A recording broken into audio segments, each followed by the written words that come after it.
Hola Liliana, ¿cómo estás? Buenos días, ¿cómo están Hola, Lili, ustedes? ¿cómo estás? Bien, vamos, últimas novedades, lo que se viene, lo que va a pasar esta semana en la Argentina, te lo cuenta Liliana Franco. Bueno, mira, esta semana seguimos en campaña. Recordemos que tenemos la particularidad de un ministro que es a su vez, digamos, candidato a presidente. Por lo tanto, lo que están discutiendo y analizando, y yo creo que no pasa de esta semana, el anuncio de, por lo menos, el congelamiento del aumento tarifario en lo que hace a estos 2 meses, septiembre y octubre. La razón, obviamente, ustedes se la imaginan, es el tema de la campaña y tratar de que el poder adquisitivo mejore un poco, no mucho, pero un poco. El otro dato que tenemos y que ya Economía maneja es que la inflación claramente se ubicará en la franja de, ellos dicen, ojo, no te juegues tanto por 2 dígitos. Yo diría que jugarnos por 2 dígitos resulta bastante razonable, estamos hablando de un 10%, algunas consultoras privadas hablan de un 11%. El anuncio de economía más importante se conoció anoche. 700 millones de dólares han autorizado a las CIRAs para pymes, estrictamente para pymes. Yo supongo que las pymes ya deben estar tocando la puerta de la Secretaría de Comercio para ver si le sacan las CIRAs. Ahora, recordemos que ese es un problema importante a punto tal que ya se conocen algunos indicadores en el sector privado, la Unión Industrial ya lo hizo conocer y otras consultoras, cómo se empieza a frenar la economía y ya no por efecto de la sequía, porque es cierto que tuvimos en la actividad económica una importante recesión en lo que hace a los sectores vinculados al agro, eso sí tenía una estricta relación con la sequía, pero ahora estamos viendo también estos mismos indicadores en sectores industriales, que fueron lo que explicó en gran parte que la actividad se haya mantenido. Las otras novedades son que Sergio Massa, pero esto ya si ustedes quieren tienen más que ver, más que con la economía, con su actividad, doble actividad como candidato, es que va a reunirse con los gobernadores que le fueron muy díscolos con el tema del famoso bono. Recuerden que está vigente el tema del bono. La suma fija, claro. Ahora, sin embargo, se ve que hubo muchos llamados telefónicos el fin de semana y muchos reproches, y por lo cual se van a reunir esta semana y se supone que van a estar juntos detrás de la candidatura de Sergio Massa. Llamó mucho la atención, Liliana, el punto ese, que los propios gobernadores se hayan corrido, ¿no? Bueno, fue interpretado como un problema político, más allá del económico, porque Claro. además recordemos que las gobernaciones, y en esto me pueden ayudar, realmente las provincias estuvieron muy bien económicamente. La verdad, las provincias están en una situación bastante insólita, pero bastante bien sus cuentas públicas. O sea, lo que dicen en los pasillos los gobernadores es, escúchame, si vas a hacer esa medida, avísame. Claro, O sea, tenés que haberlo consensuado antes, sí. bueno, tendría que haber consensuado antes también la devaluación, ¿no es cierto? Porque la verdad, fíjate lo que pasó con los precios. Me refiero a la devaluación Sí. pospaso, que en realidad Economía pensaba hacer una devaluación. Esto es así. Economía tenía en mente hacer la devaluación posterior del viaje al fondo. Igualmente, Lili, si no le avisaron al presidente del Banco Central, si Miguel Peche le avisaron un minuto antes, che, ahora ponelo en 3.50, si directores del Banco Central se enteraron por los diarios. Exacto. Bueno, estas cosas, uno que estudió economía sabe que las devaluaciones nunca se anticipan, es cierto, pero sí se van estableciendo vínculos para que los efectos, que siempre son negativos, tienen efectos negativos. Una devaluación no es una solución que a algún ministro de Economía le encante aplicar, digamos, es una situación necesaria, pero no agradable, y que tiene consecuencias. Las consecuencias no se pueden evitar, pero sí morigerar. Bueno, claramente no se pudieron morigerar y por eso les comentaba el tema del índice, que en agosto va a dar mal, insisto, economía dice no te juegues que vaya a ser de 2 dígitos, yo me inclino más a que va a ser de 2 dígitos. Igual si es 9,99 es lo mismo que sea 2 dígitos. Igualmente, lo que sí están todos prácticamente de acuerdo es que la inflación de agosto va a ser buena en relación a la de septiembre, que va a ser mucho peor. Mucho peor. Por eso Economía está estudiando frenar todos los aumentos que dependan, digamos, del Poder Ejecutivo, como sería el caso de la luz y el gas. Además, como ya le hicimos chau al fondo, le dijimos chau, nos volvemos a ver en otra oportunidad, todo lo que se comprometió con el fondo no sé. Claro, no está cumpliendo nada. ¿Cuánto va a tener que subir la tasa de interés? Digo, es clave, ¿no? La suba de la tasa de interés el jueves de la semana que viene, cuando se conozca el dato de inflación y ese mismo día hay reunión de directorio en el Central. Hoy por hoy te diría que es positiva, de hecho lo estás viendo, te estaba escuchando, efectivamente el sistema financiero está sólido porque los depósitos, por ejemplo, los depósitos en dólares se mantienen en la cifra constante, por supuesto es mucho inferior respecto de otras épocas, pero no está tan mal. Y los depósitos en pesos están bastante sólidos, o sea que yo creo que el Central va a tener que ajustar si quiere mantener esa solvencia que tiene hoy el sistema financiero, pero me aventuro, Aventúrese. A que probablemente no la mueva mucho. Pero podéis llegar a tener, digo, si no la mueven, por la reacción de no moverla, ya se te puede disparar el dólar y se te disparan todos los precios. Sí, ¿no? Un camino que ya recorrió, ¿no? El dólar, mira, fíjate, el dólar lo tenés disparado. Más es todavía. Carísimo. Más. Es carísimo. ¿Qué? A ver, convengamos, es carísimo el dólar que tenemos hoy. ¿En relación a qué? ¿No? Claro. Porque digo, si... Claro, bueno, eso es cierto.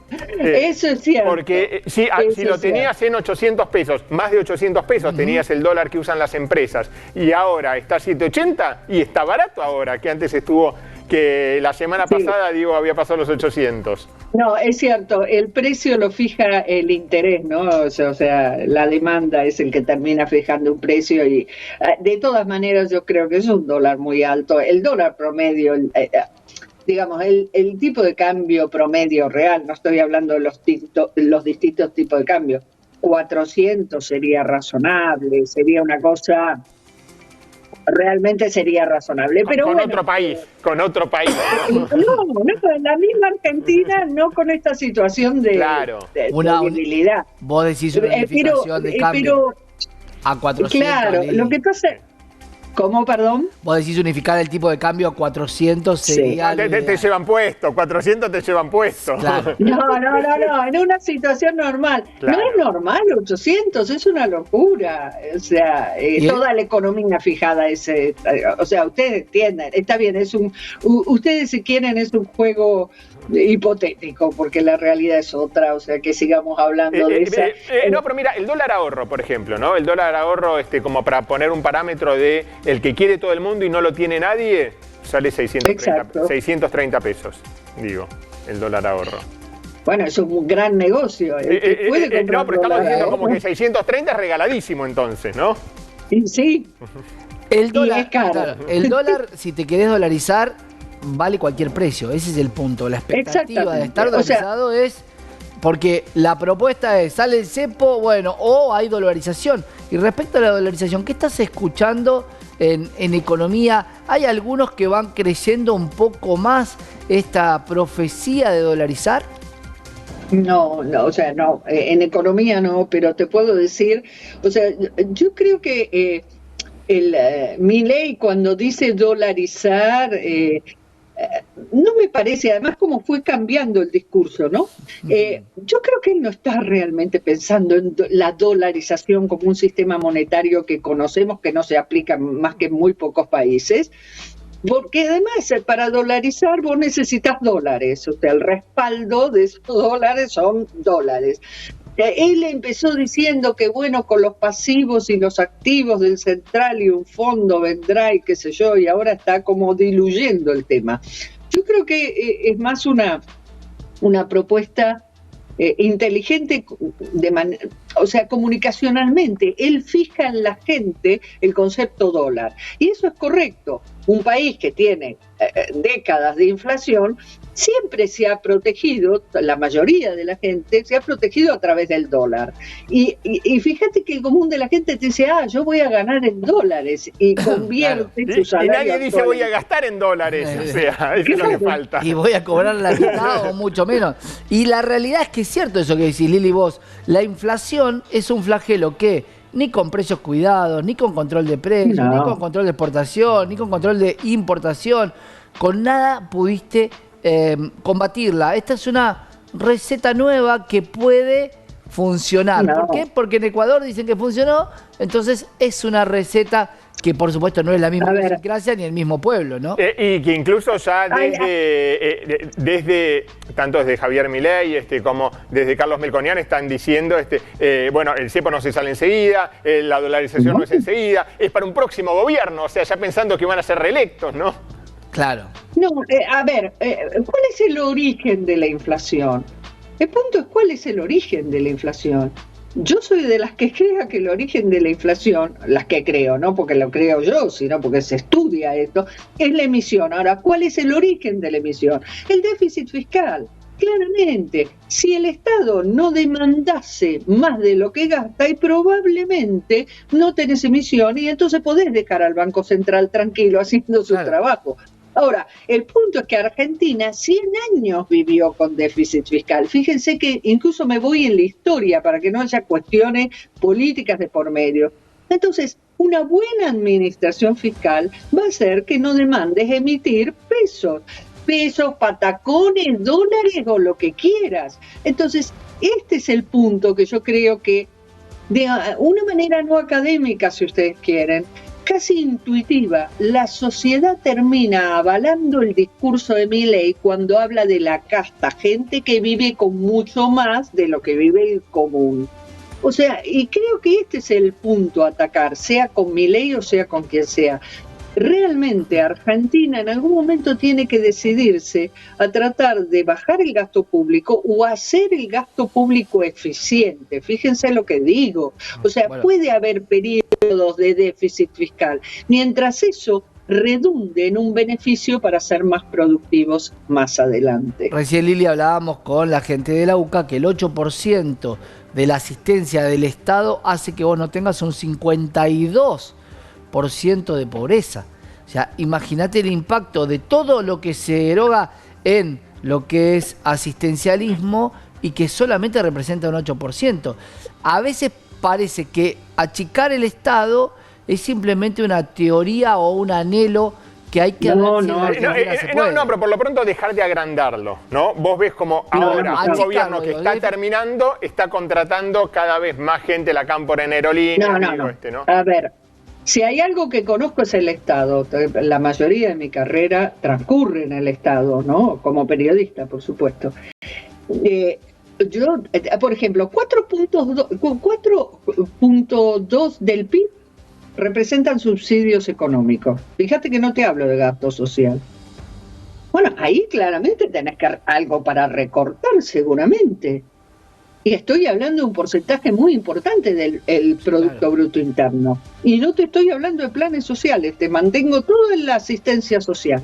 Ahora, ese asistencialismo social, vayamos al punto que vos me decís, no es un tema de porcentaje del PIB, cuánto gastas, que es cierto, los planes sociales no representan tanto respecto de otras cosas.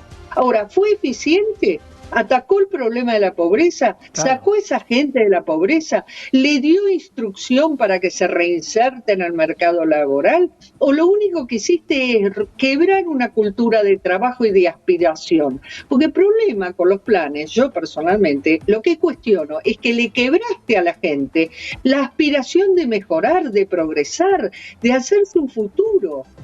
Como que los planchaste a todos en un mismo lugar. Eso es terrible. Entonces, realmente yo creo que esos planes sociales, 20 años tenemos de planes sociales, 20 años, en un país, durante el gobierno de Cristina Kirchner, que creció. O sea, hay algo que anduvo mal entonces. Vos hiciste una asistencia para una crisis, y resulta que cuando estabas creciendo, no solucionaste ese problema. Sí, entonces, yo no lo llevaría a la política, Lili. Yo no lo llevaría a la política porque todos los gobiernos mantuvieron el asistencialismo, lo incrementaron también, y es una cuestión de necesidad, porque con el 60% de pobreza no tenés ninguna forma de tener seguridad, ni salud, ni nada. Entonces, es un equilibrio complejo. Pero objetivamente yo estoy de acuerdo que en el 2001, cuando se generó, ahí comienza la asistencia. ¿Era necesaria? Absolutamente. Nadie discute eso. El punto es que la ayuda del Estado tiene que promover que esa persona pueda vivir mejor, pueda progresar, pueda no estar dependiendo toda la vida del Estado. Porque eso no funciona y de hecho, hoy los que reciben planes tampoco es que viven bárbaro, no es que están fantásticos y alguien lo paga. Yo siempre digo, la plata es finita, alguien lo está pagando eso. Y hoy vos tenés una mayoría del electorado que rechaza, a través de figuras como Milei, que dice voy a entrar con una motosierra, un sistema que claramente no benefició al más pobre tampoco, porque tenés más pobreza en la Argentina, y tampoco benefició al que trabaja todos los días. Entonces, claramente, el problema no es el gasto, el problema es la eficiencia en el gasto. Bien. Y eso hace 20 años o más que yo no lo estoy viendo en el Estado. Tal cual, así es. Gracias, Lili.